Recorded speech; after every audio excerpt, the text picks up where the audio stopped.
बार की बात है। हीरा अपने दोस्त के साथ देर रात घर लौट रहा होता है।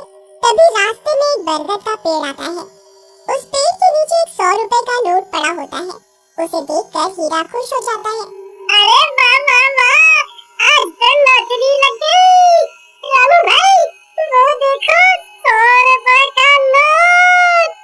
फिर हीरा वो पैसे उठा लेता है। तभी उन्हें पेड़ में से अजीब सी आवाज आती है। फिर वो जैसे ही ऊपर की ओर देखता है तो उन्हें पेड़ पर एक 2000 का नोट लगा हुआ दिखाई देता है। अरे रामू, वो देख, इस पेड़ पर तो 2000 का नोट लगा हुआ है। मुझे तो यकीन ही नहीं होता भाई। भाई, क्या पता ये पेड़ सच में पैसे देने वाला पेड़ हो। एक काम करो, तुम जल्दी से पेड़ पर चढ़ जाओ और वो नोट तोड़ कर ले आओ। फिर वो 2000 का नोट तोड़ने के लिए पेड़ पर चढ़ जाता है और कुछ ही देर में वो नोट तोड़ लेता है। रामू भाई, ये नोट तो बिल्कुल असली है। अरे वाह वाह वाह, आज तो मजा ही आ गया। चलो भाई, अब जल्दी से नीचे आ जाओ, कहीं कोई हमें नोट तोड़ते हुए ना देख ले। अब तो हम पार्टी करेंगे। अरे हीरा भाई, कहाँ रह गए? जल्दी नीचे आओ, कोई हमें देख ना ले। अरे हीरा भाई, कहाँ रह गए? नीचे क्यों नहीं उतर रहे? कहीं तुम अकेले ही इन 2000 रुपयों को हजम तो नहीं करना चाहते भाई? तभी हीरा के चीखने की आवाज आती है। अरे क्या हुआ भाई, सब ठीक तो है? अरे यार, क्या करूं, ये तो दिखाई भी नहीं दे रहा। अरे भाई, तुम ठीक तो हो? क्या करूं क्या करूं? हाँ, मुझे ही ऊपर जाकर देखना होगा, ये आखिर माजरा क्या है। फिर रामू भी पेड़ पर चढ़ने लगता है। तभी पेड़ से किसी के गुर्राने की आवाज आती है। रामू वहीं रुक जाता है। आई मम्मी, ये कैसी आवाज है? अरे कमबख्त हीरा, ये कैसी डरावनी डरावनी आवाजें निकाल रहा है? मुझे पता है, तू अकेला ही इन 2000 रुपयों को हजम करना चाहता है। आई मम्मी, कौन कौन है भाई?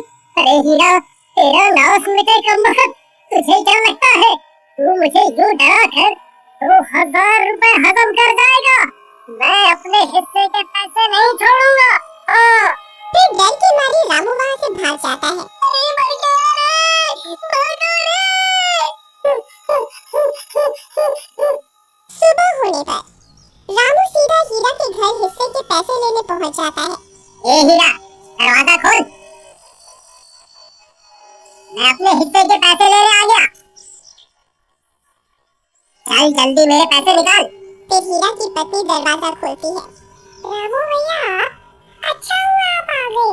ये कल रात से घर पर नहीं लाते, मुझे बहुत फिक्र हो रही है।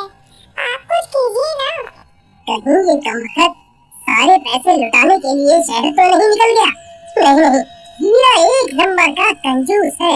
वो इतने पैसे खर्च करने वालों में से नहीं है। जरूर कुछ गड़बड़ है। राधा बहन, चलो मेरे साथ। फिर रामू राधा को अपने साथ लेकर उस बरगद के पेड़ के पास पहुंच जाता है। राधा बहन, हम रात को इसी रास्ते से आ रहे थे, तब हमें इस पेड़ पर 2000 रुपए का नोट लगा हुआ दिखाई दिया। उसे तोड़ने के लिए हीरा ऊपर चढ़ा था, लेकिन वापस नहीं आया। तभी कुछ गांव वाले भी वहां पहुंच जाते हैं। फिर रामू सबको पैसों की बात बताता है।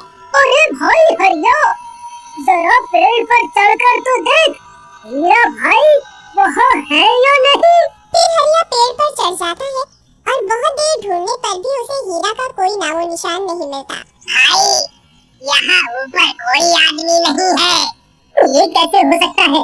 हीरा तो नीचे भी नहीं उतरा, फिर हीरा गया तो गया कहाँ? कहीं वो चुड़ैल उसे खा तो नहीं गई, जो रात को अजीब अजीब सी आवाजें निकाल रही थी। फिर सब गांव वाले वहां से चले जाते हैं और राधा रोने लगती है। जी आप कहाँ चले गए जी? अब मैं आपको कहाँ ढूंढूं? तुम रो नहीं बहन, हीरा जरूर मिल जाएगा। हम रात होने पर यहाँ दोबारा आएंगे। फिर वे दोनों भी वहाँ से चले जाते हैं।